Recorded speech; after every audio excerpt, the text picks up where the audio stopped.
Следващите минути ще си говорим за българите в чужбина, за тези, които имат български корени, родени са в чужбина, но са избрали да се върнат в България, т.е. да дойдат, да се преселят в България, както и за тези, които са родени тук, но пък са избрали за своя втора родина по някаква причина друга държава. Казвам добро утро на Светлана Филипова, тя е управител на фондацията Бесарабски българи. След малко, между другото, ще се чуем по телефона и с една дама, която е преподавател в българското училище в Солун. Тя, както можете да предположите, живее и работи там. Ще я питаме какво е положението в Гърция, но първо към Светлана Филипова да ви питам, чувствате ли в момента, че се намирате в родината си? Да. Да. Добре, от колко време сте в България? 15 години. А къде сте родена? Защото знаем, че... В Молдова. В Молдова. Знаем, там че завърших коледж, университет, училище. А български учебни заведения или молдовски? Нямаше български заведения по мое време. Сега има ли? Сега има. Там учили се български? Да. Какви са тези учебни заведения? Само средни училища? Но Великотърновски университет е там в Тараклия. Това е филиал на Великотърновски университет? Да, и Софийски университет. Освен това, в моя град Кагул, например, в педагогическия институт има и българско отделение. На всичко е на български. Което по мое време аз просто изпуснах тази възможност. Добре, в тези университети български преподаватели или учат студентите? Ние имаме българско училище в град Кишинев. Също български преподаватели пристигат там и обучават, но и самите българи вече преподават на български. Добре, как живеят българите, бесарабските българи, госпожо Филипова? Какъв смисъл? Добре живеят. Добре живеят? Да. Защото четох на много места, че в някои случаи бесарабските българи са доста повече пазители на традициите, ако щете на един такъв малко по-архаичен език, отколкото ние тук в България.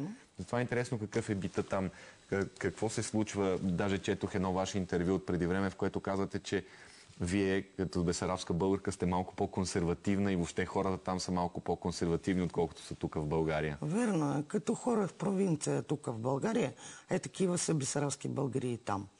Даже искам да ви кажа, когато чух хората в Родопите как говорят български, почти прилича на нашия. Майка ми и баща ми досега говорят архаичен български. Но кога пристигат тук, бързо научават думите, които в съвременния свят вече се появиха. Все пак нашите са запазили езика преди 200 години. Тогава нямаше хладилники, нямаше такива кола, нямаше това. Такива думи не се употребяваха. Добре. И влизнаха руски думи, естествено. Така че това е разликата. Как се съхранява българското самосъзнание сред бесарабските българи? Освен училищата, за които стана дума, но пък от друга страна вие казвате, че преди време такива училища и университети не е имало, в които да се учи български. Как се запазва в този случай самосъзнанието? Какво се случва? Хората събират ли се? Хората не само се събират, те компактно население там. И така се получава, че село до село всичко е българско. И българи още преди време много се страхуваше от бесарабските българи да ни се отделят. И явно започна да ги преселва така, да ги разкъса, може би. Но независимо от всичко, те пак се съхранили. Традиции, езика, абсолютно всичко. Даже кога не се разрешаваше Великден да се празнува, пак българи се събираха и пак го празнуваха. Те си знаят своето. Добре. Хоро танцуват, костюми имат.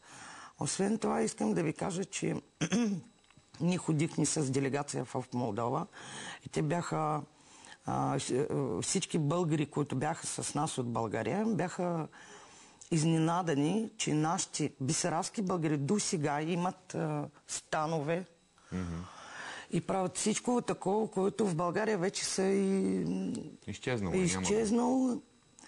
Нашите плитат много именно на станове с кунциги, бойдисват, както си му е било преди години. Има ли много бесарабски българи, госпожо Филипова, които искат да дойдат в България, да живеят, става дума, не просто на екскурзия? На екскурзия искат, естествено, възрастни хора, които няма да се преместят, но младите хора, да. Има и доста много. Какви са трудностите пред тях? Кое ги спира? Кое не им позволява да се върнат? Адаптацията. Трудна е адаптацията. Защото до сега в България никой не е направил консултативен център. Ние вече се заехме с тази задача и в момента съвместно работим с много институции, Министерски съвет, Агенция за българи в чужбина, да създадем такъв консултативен център. Примерно, ако едно семейство в бесарабски българи иска да се пресели в България, то иска да продаде къщата. В Молдова? В Молдова. Ако тя примерно струва 10 000 евро, примерно го казвам, той трябва да намери еквивалентна в България. Или там малко по-ефтина. И той не знае на къде да се насочи. Консултативен център трябва да бъде създаден точно заради това.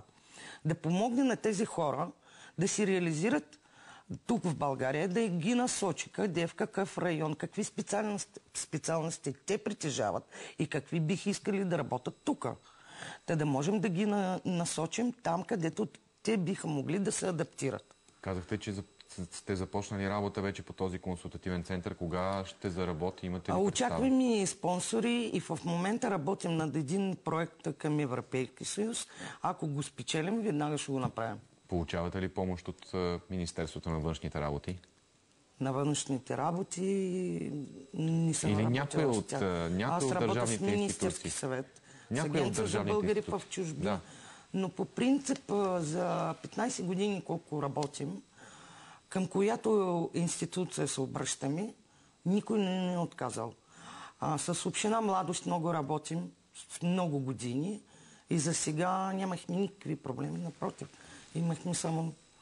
Имам само добри впечатления. Добре, сега на телефона е Йорданка Панопуло. Тя е преподавател, както ви казах, в неделното училище, Българското неделно училище в Солун.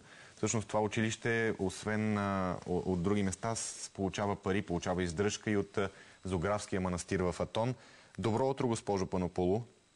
Добро утро, господин Стаматов. Добро утро на вашите гостника от студиото и на зрителите на Българската национална телевизия. От колко години сте в Гърция? Аз живея в Гърция от 10 години. Добре, смятате ли да се върнете в България? Ами в момента нямам такава възможност, защото съпруга ми е гръцки гражданин, работи тук и все още нямам възможност. Бих искала да се върна, но нямаме намерение сега да се връщаме в България. Добре, какво е отношението на българите там? Почти всеки месец стават известни случаи на бити наши сънародници, да не казвам и, че имаше и няколко убити, за съжаление. Отношението на гърците към хората, които работят там? За съжаление, както българските медии, така и гръцките медии винаги предават и новините са в отрицателна насока. Никога не се споменават добрите неща, които се случват тук. Разбира се, че има и такива инциденти, но не мога да кажа, че отношението на гърците, на гръцката държава към българите е по-различно от това, каквото е отношението на българите към гърците. Добре. Не мога да кажа, че се чувстваме тук едва ли не като престъпници, изолирани българите. Добре, вие преподавате и така имате поглед върху може би по-широк кръг хора. Какво е впечатлението? Има ли българи, които искат да се върнат, които в момента работят в Гърция и искат да се върнат тук? Вижте, в момента, що се отнася до училището, повечето от децата, преобладава процента на децата, които са деца от смесени бракове. Затова и не мога да кажа, че има тенденция за връщане в България. Разбира се, имаме и деца на икономически емигранти, имаме и деца на служители на международни банки, институции с седалище Солун, деца на представители на дипломатическата мисия в Солун, но такава тенденция няма. Чули сме, миналата година се заговори, че много ще се връщат в България и така нататък, но все още няма такава тенденция. Добре, споменахте икономически емигранти. По-различно ли е сега положението т.е. когато се разрази тази сериозна криза в Гърция? Положението в Гърция не е по-различно само за икономическите емигранти. В момента е трудно за всички в Гърция. Положението наистина е изключително трудно. Губят се работни места, безработицата е голяма. Има една много голяма несигурност, нещо с което гърците не бяха свикнали. Всеки беше програматизирал своя живот, беше направил план какво ще прави, къде ще следват децата му още преди да са родили, в един момент всичко това се преобърна в резултат на икономическата криза. Запознати ли сте с проекта Закона за българите и българските общности в чужбина, госпожо Панополу? Не. Добре, от какво имате най-много нужда? Вие като българка, и говоря не само за вас, разбира се, за хората, с които контактувате. Аз бих искала да кажа за училищата повече, защото всички ние имаме нужда. Вижте, при нас идват деца, които, въпреки че са деца от смесени бракове или на емигранти второ поколение българи тук, не знаят въобще български език. В момента ние работим по програмата Роден език и култура с граница, Министерство на образованието, младежта и науката. Работим по адаптирани, утвърдени програми от Министерството и по учебниците, по които учат децата в България. Сам разбирате, че е изключително трудно за деца, които изобщо не говорят български, да работим по тези учебници. Тоест имате нужда от нови учебници? От учебник, в който български език да бъде като за чужд език. Добре, на кого разчитате да ви помогне? Учебник няма такива опити, но все още много сме далече от действителността. Ние се опитваме да адаптираме учебниците за чуждестранни студенти, които са издадени в България. Използваме други чуждоезикови учебници, помагала, но това е доста трудна и отговорна задача. Добре, на кого разчитате да ви помогне за такъв тип учебник? Моля? На кого разчитате да ви помогне за изготвянето на такъв тип учебник и вие бихте ли участвали? От Министерство на образованието, науката, младежта и науката е изготвена една програма за обучение на ученици и мигранти в начален курс. Тази програма обаче би трябвало да бъде обезпечена с учебници, с методическа литература за учителите, с мултимедийни продукти, които да помогнат така, че обучението да стане по-ефективно. Все пак нашата цел е да мотивираме, да стимулираме изучаването на български език зад граница. Така и целта е децата да научат нещо, а не просто да посещават училището. Добре, благодаря ви. Благодаря ви, госпожо Панополу.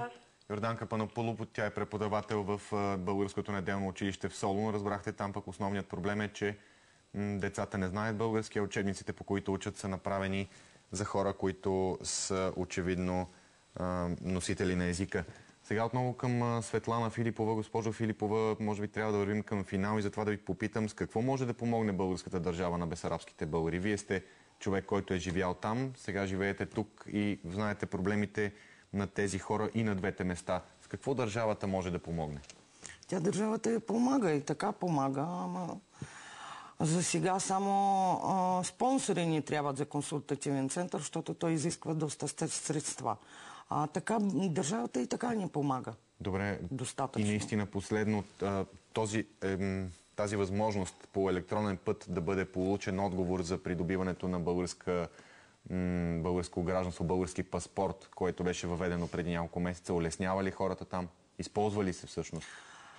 Значи, по електронен път ти се записваш да попаднеш, да не стоиш на опашка и да има някакъв ред.